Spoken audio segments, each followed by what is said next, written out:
Здравствуйте, уважаемые гости столицы и граждане Туркменистана. Сегодня я получил информацию из Беларуси. В Беларуси задержаны более 1000 трудовых мигрантов из Туркменистана, также из Узбекистана и других граждан центральноазиатских республик. Вкратце я объясню суть дела. Уже около месяца Следственный комитет, полиция Беларуси задерживает туркменских мигрантов из-за того, что некий Денис, проживающий в Беларуси, гражданин Беларуси, фальшивым путем, подделав печати тракторных заводов, автомобильных заводов, отправлял приглашения и давал трудовые контракты, по которым туркменские граждане официально получали визы в белорусском посольстве в Туркменистане, приезжали с этими визами в Белоруссию и там получали разрешение и вид на жительство, разрешение на работу и вид на жительство. В итоге с 22 года начались проверки и начали арестовывать всех людей, которые получал от этого Дениса визы. Я хочу напомнить белорусским службам, белорусской власти, представителям власти, представителям полиции, Следственного комитета, что туркменские мигранты, находясь в Туркменистане, не могут выезжать и проверить, это приглашение является законным, незаконным и так далее. Они обращаются в белорусское посольство, и тем самым подтверждается это белорусское посольство. Если дает визу, то значит нормально. Они не могут, находясь в Туркменистане, проверить это. Поэтому они являются тоже пострадавшими этого уголовного дела. Если они осуществляли какую-то деятельность совместно с Денисом, есть телефонные разговоры, переписи и так далее, e-mail, месседжи.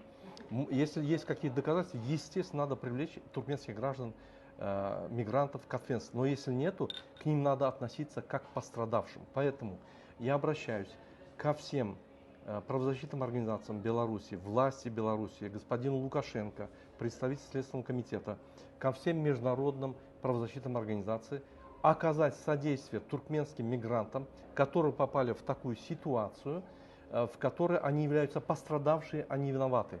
К ним относятся как к виноватым, как к террористам. Их среди белого дня на улице захватывают, кладут лицом в асфальт, одевают наручники, избивают и уносят. Нету никакой информации для их родственников, где они находятся. Адвокаты не допускаются, никакие права этих задержанных людей не соблюдаются.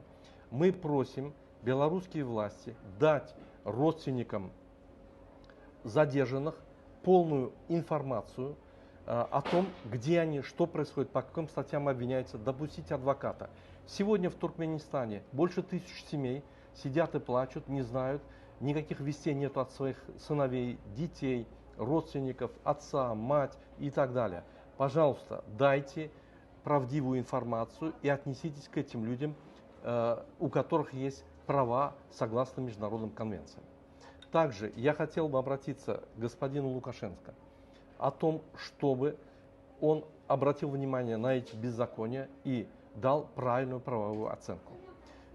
Мы будем контролировать этот материал, и если никаких изменений не будет с нашими мигрантами в положительную сторону, также к ним как к террористам будет относиться, мы будем выступать на всех международных площадках в Америке, в Европе, в странах СНГ и рассказывать, что там происходит.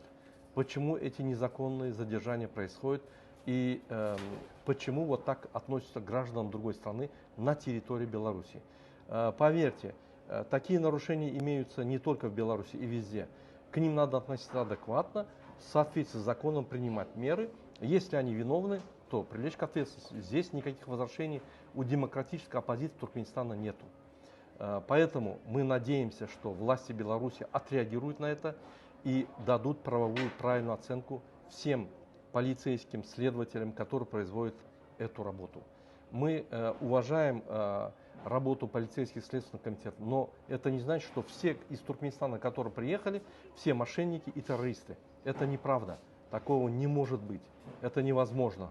Поэтому мы еще раз просим привлечь к ответственности соответствующих людей, которые виноваты, а кто не виноват, соответственно, поступить с ними как с подозреваемым или же пострадавшими. Спасибо большое. С вами был лидер Народного движения «Демократический выбор Туркменистана» Мурат Курбанов. До встречи.